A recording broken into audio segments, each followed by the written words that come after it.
Чем у вас ассоциируется вот этот плод? Дорогая мебель, ореховое масло. Мне сразу хочется горячего чая с медом и орехами. А еще есть история о том, что якобы Черчилль заказывал Сталину деревья именно из этого орехового леса, чтобы привезли их в Англию для того, чтобы делать обивку для салонов Роллс-Ройса. Факт не подтвержденный, но согласитесь, интересный.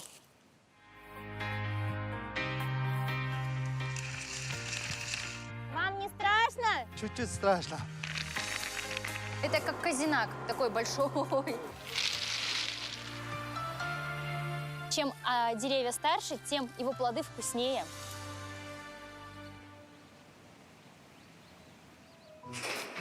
Здравствуйте, молодые люди. Очень приятно с вами познакомиться. Саша зовут меня. И вот вам от нашей программы подарок. Вот такая петрушка. Караев Маданбек родился в Джалалабадской области Кыргызстана, 48 лет, женат, 4 детей. Бизнесмен, имеет 4 высших образования. Почему вы решили именно орехами заняться? Ведь вы сами начинали, насколько мне известно, рис сажать. В нашей стране продажи орехов не было. Перестройка, потом бизнес начался в Кыргызстане, начали приезжать инвесторы. Мы, скажем, объездили весь нашу Джалалабадскую область, ореховые леса. Я увидел эти объемы и поверил, что этот продукт нескончаемый, ее будет больше.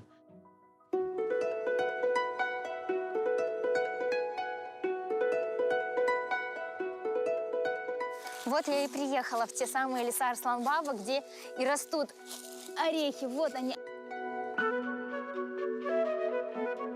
Лес Арслан-Баб находится на высоте почти 2000 метров над уровнем моря.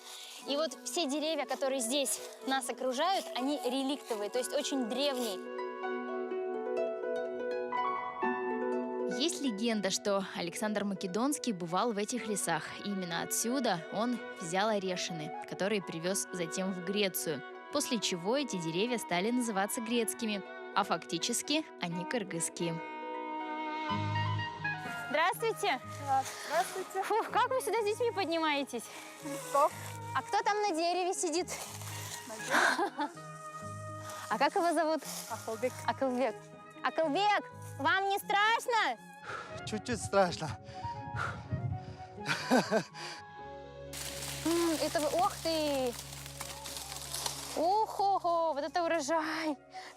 Каныки, скажите, пожалуйста, у вас какая территория? По площади 5 гектаров. Вы эти 5 гектаров каждый день обходите? Да, каждый день. Ничего. Стараемся обходить. И сколько вы собираете килограммов с этих 5 гектаров? Вот каждый день у вас сколько получается? Каждый день это по 5, по 10, по-разному. Если честно, я себе представляла, что увижу толпы людей, собирающих урожай. А оказалось, у каждой семьи своя территория. Поэтому на 5 гектарах ходит всего 1-2 человека. Но если собрать их всех вместе, это будет уже несколько тысяч собирателей. Как рассказала Каныкей, их семья занимается сбором урожая вот всю жизнь. Сколько здесь живут, столько и собирают орехи. И вот ежегодный их доход – это где-то 100 тысяч сомов. 100-150 тысяч, опять же, в зависимости от сезона. Чтобы не тратить время на дорогу домой, в сентябре и октябре Каныкей с Акылбеком и детьми живут вот в этой временной палатке. Вы за вечер можете все переколоть или нет? 2-3 килограмма от силы.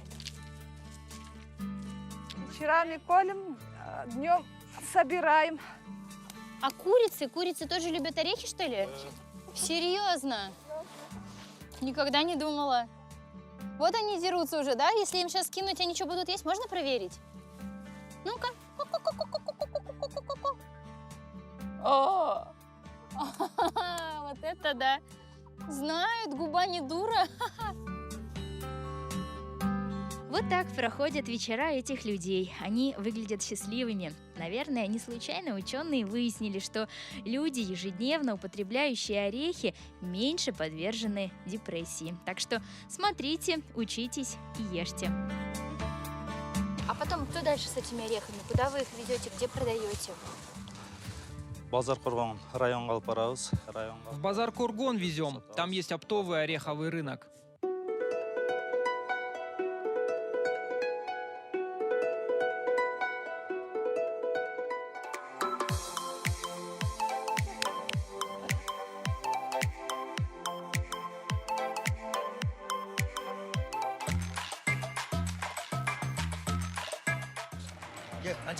Почем отдашь? По 100 отдам. Давай по 75. Нет. Давай, долго так будешь стоять? Ладно, давай забирай. Сейчас еще нет 7 часов утра, мы с Подовеком Баке приехали на оптовый ореховый рынок. Наружу вот здесь идет торговля с орехами в скорлупе. Их покупает здесь местное население, которое ее раскалывает. И на следующее утро приносит на рынок. А вот Орехами там. здесь внутри Пойдемте идет торговля смотреть, уже что там, потому что- очищенными орехами. Вот это шум! Такое ощущение, что мы с вами в какой-то улей попали прям. Те, кто забирали вчера, Ага. купленный орех. Они раскололи на утро, за да, ночь? на утро, да, за ночь и передают здесь скупщикам. Это место напоминает какую-то ореховую биржу. Кто даст больше, кто даст меньше, продано.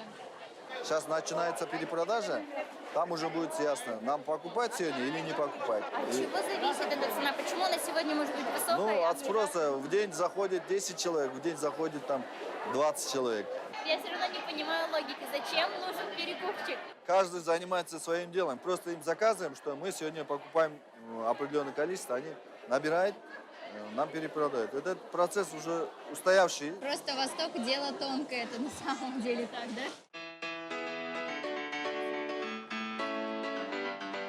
Обратите внимание, что за процесс сортировки отвечают исключительно женщины, потому что работа действительно настолько монотонная, что мужчины реально просто засыпают. Это не я придумала, а они рассказали.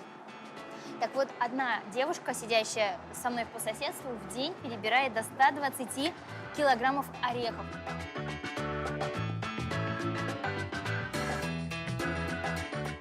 В чем их задача основная? То, что там несъедобное, они полностью убирают. И идет процесс очистки. Вы сами умеете вот управлять своим оборудованием? Конечно, полностью. А можете нам ее включить? Ну, проверяется полностью процесс, куда что уходит. И вот это вся объем сваливается вверх.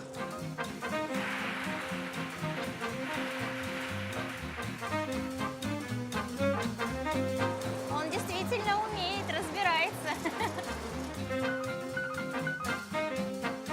После калибровки людям легче работать. Нужны еще помоек, нет? Или этого хватит?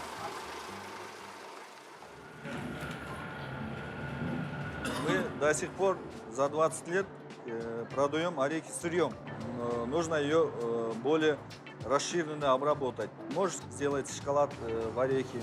Со следующего года мы будем уже строить предприятие, в котором будет все это делается. Это как казинак, такой большой, Там внутри без воздуха. он будет стоять там годами, может, Годами? без внешнего влияния. Сезон в среднем сколько вы отправляете?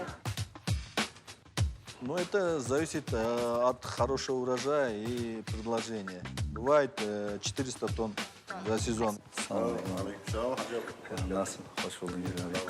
Вот у нас он давний клиент, 20 лет с нами он работает. Почему Турция покупает орехи, предпочитает покупать в Кыргызстане? Я скупаю орехи отовсюду, в Казахстане, Узбекистане. Но в Кыргызстане орехи самые вкусные. Они тут экологичные, из реликтовых деревьев. Самые красивые, крупные, цельные орехи отправляются на экспорт, а мелочь – на отжим в цеха по производству орехового масла. Все, я готова идти смотреть, как делают ореховое масло. Никогда, кстати, не видела, всегда хотела посмотреть.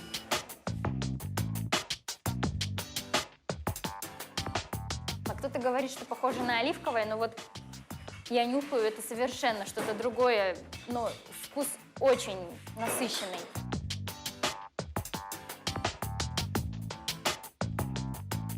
Вот меня больше всего удивляет то, что какие объемы орехов нужно переработать, чтобы получить эти 45 литров. Нужно 140 килограммов орехов. Представляете, как много и как мало на выходе. Вот, кстати, обратите внимание, цвет на выходе у масла получается совсем не тот, что когда на розливе мы видели. Вот именно после фильтрации будет тот самый прозрачный янтарный цвет. Первый доход, скажем, первую прибыль там большую, я купил дом. потому что в те годы я жил на квартире. У нас целый зал был загружен орехами. Да, он мешками таскал туда. Часто его не было дома, с первых дней. И до сих пор он, когда сезон, вообще месяцами там находится. Из орехов готовите какие-то блюда или вот они у вас как какие-то десерты? На все салаты почти мы используем ореховое масло. Наш орех, он более конкурентный по вкусовым качествам, скажем, по цвету и по полезности. Потому что в наших кыргызских орехах содержание масла, жира 70-72%. Это самый высокий процент, показатель среди производителей грецкого ореха. Но не может не пугать потребительское отношение к лесу, из-за чего сокращается его площадь. Да, работники лесхозов высаживают саженцы, но вырасти новым деревьям непросто, потому что на территории пасется скот, и орехи собираются до самого последнего килограмма, хотя часть должна оставаться в земле. Лес не перестает давать свой продукт, но мы не можем сделать более полезные вещи для леса. До нас он был, и после нас должен он остаться. Эта поездка получилась очень насыщенной. Я побывала в самом большом ореховом лесу в мире. Увидела настоящую ореховую биржу и попробовала ореховое масло. Скажу честно, берет гордость от того, что в Кыргызстане сохранились такие уникальные реликтовые леса. Но хочется, чтобы с каждым годом таких ореховых плантаций, как вот на той горе, было все больше и больше. Вот такая петрушка.